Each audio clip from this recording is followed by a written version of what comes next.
के सबसे बड़े सरकारी बैंक एसबीआई के पहले तिमाही के नतीजों के साथ। एसबीआई के नतीजे अनुमान के मुताबिक रहे। मार्जिन में दबाव, लेकिन एनआईआई में बढ़त हुई है करीब 5.7% की। प्रोविजनिंग की बात करें तो वहां पर 114% की ग्रोथ आई है, और जिस कारण मुनाफे में हमने देखा कि 0.9% की बढ़त देखने को मिली, क्योंकि प्रोविजनिंग काफी बड़ी थी।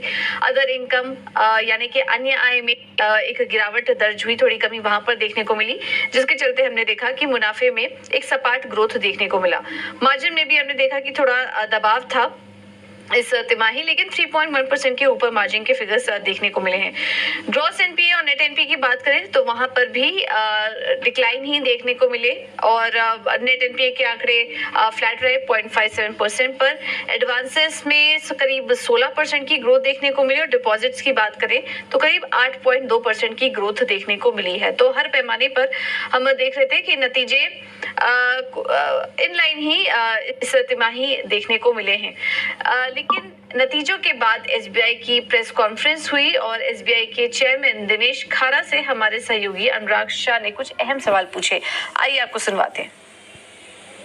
सर, जिस तरह से डीएफएस ने कुछ दिनों पहले कहा था कि बैंकों को डिपॉजिट्स के लिए नई स्ट्रेटजी अपनानी चाहिए, और आपने अभी बताया कि एवरेज कॉस्ट ऑफ डिपॉजिट बढ़ने भी प्रेशर जो है निम्स पे मात्र 11 बेसिस पॉइंट का ही है। ये उस स्ट्रेटजी का ही हिस्सा रहा आपका, और अब जो बजट में भी ऐलान हुए हैं कैपिटल गेन से जुड़े हुए, तो उससे और आप जैसे बैंक को और फायदा होगा। देखिए, ऐसा है कि स्ट्रैटेजी तो बैंक को अपने लेवल पर ही अडॉप्ट करनी चाहिए। डीएफएस तो एक हमारा कंट्रोलिंग डिपार्टमेंट है, उनकी एडवाइस है, लेकिन हम लोग तो पहले से ही इसके ऊपर काम कर रहे थे। और जैसा मैंने आपसे कहा कि रिलेशनशिप बैंकिंग और प्रीमियर बैंकिंग, उस तरह के हमने ऑलरेडी इनिशिएटिव लिए। Corporate lender to corporate banker का इनिशिएटिव लिया। ये सब इनिशिएटिव जो है हमने लिए हैं, और इनका रिजल्ट जो है इन ड्यू कोर्स कुछ हमने अर्ली साइंस हमने ऑलरेडी देखना शुरू कर दिया है। आने वाले दिनों में और भी बेटर रिजल्ट्स आने की आशा रखता हूँ।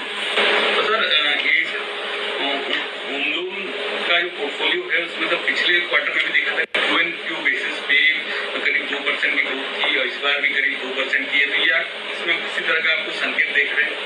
नहीं, देखिए कि होम लोन में 7.39 ट्रिलियन की हमारी बुक हो चुकी है, एंड हम लोग मार्केट शेयर भी शायद 25-26% का मार्केट शेयर है हमारा, और हम लोग ग्रो कर रहे हैं उसमें। और हमारे पास जो सैंक्शंस हैं वो कहीं ज़्यादा हैं। लेकिन आप ये देखिए कि ये होम लोन हमेशा एक टर्म लोन की तरह होता है। जितना बड़ा बुक बनेगा उसका रीपेमेंट भी उतना ही ज़्यादा आएगा।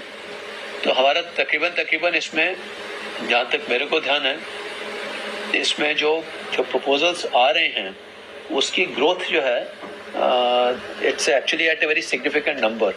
आई have no reason to really doubt कि इसमें कोई प्रॉब्लम आएगा। और इसमें हमने लास्ट ईयर में तकरीबन हमने 150 सीपीसीज और ऐड की हैं पूरे कंट्री में, जिससे कि जो डिलीवरी और इम्प्रूव हो पाए। ये हमारा एक मेन फोकस रहेगा, और इसमें हम जो है we will be in a position to grow very well.